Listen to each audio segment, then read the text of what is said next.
Hi നമസ്കാരം. സിദ്ദിഖ് വ്ലോഗ്സിലേക്ക് സ്വാഗതം. ഇന്നിപ്പോൾ ഞാൻ നിൽക്കുന്നത് എറണാകുളം ജില്ലയിലെ മൂഴിക്കുളം എന്ന് പറഞ്ഞ സ്ഥലത്താണ്. ഇവിടെ തൻ്റെ നിസ്സഹായാവസ്ഥയിലും തൻ്റെ കയ്യിലുള്ള കലയെ ഉപയോഗിച്ച് മനോഹരങ്ങളായ ശില്പങ്ങൾ ഉണ്ടാക്കുന്ന ഒരു വ്യക്തിയാണ് നിങ്ങൾക്ക് വേണ്ടി ഞാൻ പരിചയപ്പെടുത്തുന്നത്.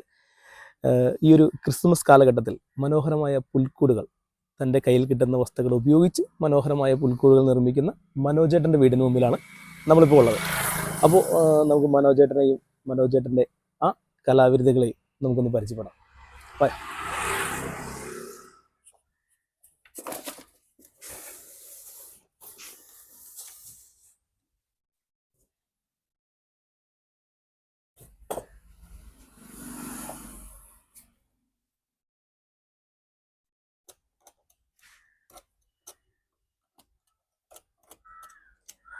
മനോജേട്ടാ നമസ്കാരം. അപ്പോൾ ഇതാണ് ഞാൻ പറഞ്ഞ മനോജേട്ടൻ. അദ്ദേഹം ഈ ഇടയ്ക്ക് ചെറിയൊരു രോഗാവസ്ഥയിൽ വന്നായിരുന്നു. അപ്പോൾ അതിൻ്റെ കാര്യങ്ങൾ മനോജേട്ടനെ നമുക്ക് ചോദിക്കാം. ആളുടെ കലാവിരുദ്ധമാണ് ഈ കണ്ട എല്ലാ ഐറ്റംസും.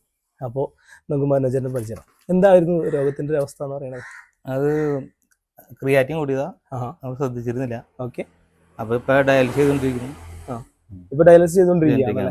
ഓക്കെ. അപ്പോൾ കൂടുതൽ ഭാരപ്പെട്ട പണികളൊന്നും എടുക്കാൻ പറ്റില്ല എന്ന് ഡോക്ടർ പറഞ്ഞിരുന്നു അല്ലേ? ഓക്കെ. അപ്പോൾ കയ്യിലുള്ള കലകൾ വെച്ചിട്ട് ഇതുപോലെ ചെറിയ ചെറിയ സാധനങ്ങൾ വെച്ചിട്ടാണ് അദ്ദേഹം ഈ മനോഹരമായ ശില്പങ്ങളൊക്കെ ഉണ്ടാക്കുന്നത്. അപ്പോൾ ഈ ഒരു ക്രിസ്മസ് കാലഘട്ടത്തിൽ ഇങ്ങനെ ഒരു സാധനം ചെയ്യാനായിട്ട് തീരുമാനിച്ചാൽ ആദ്യം തന്നെ അഭിനന്ദനങ്ങൾ. കാരണം ഞാൻ കണ്ടായിരുന്നു വർക്കുകളൊക്കെ നല്ല ഭംഗിയുണ്ട്.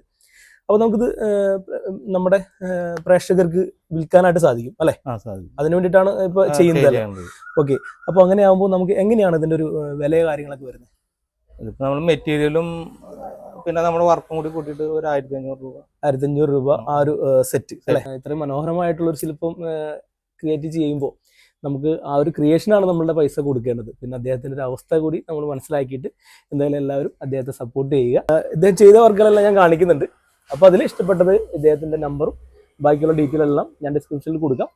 അപ്പോൾ തീർച്ചയായിട്ടും ഈ ഒരു നന്മ നിറഞ്ഞ ഒരു ക്രിസ്മസ് ടൈമിൽ അദ്ദേഹത്തിൻ്റെ ഈ ഒരു കലാവിരുദ്ധ കൂടി നമ്മൾ മാനിക്കുക, നമ്മളെല്ലാവരും അദ്ദേഹത്തെ സപ്പോർട്ട് ചെയ്യുക.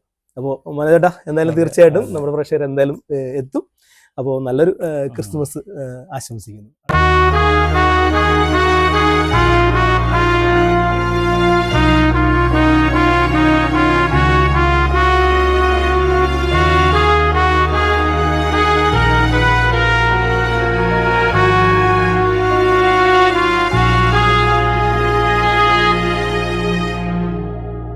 വരികയായിതാ വരികയായിതാ ആഘോഷരാവ് വരികയായിതാ വരിക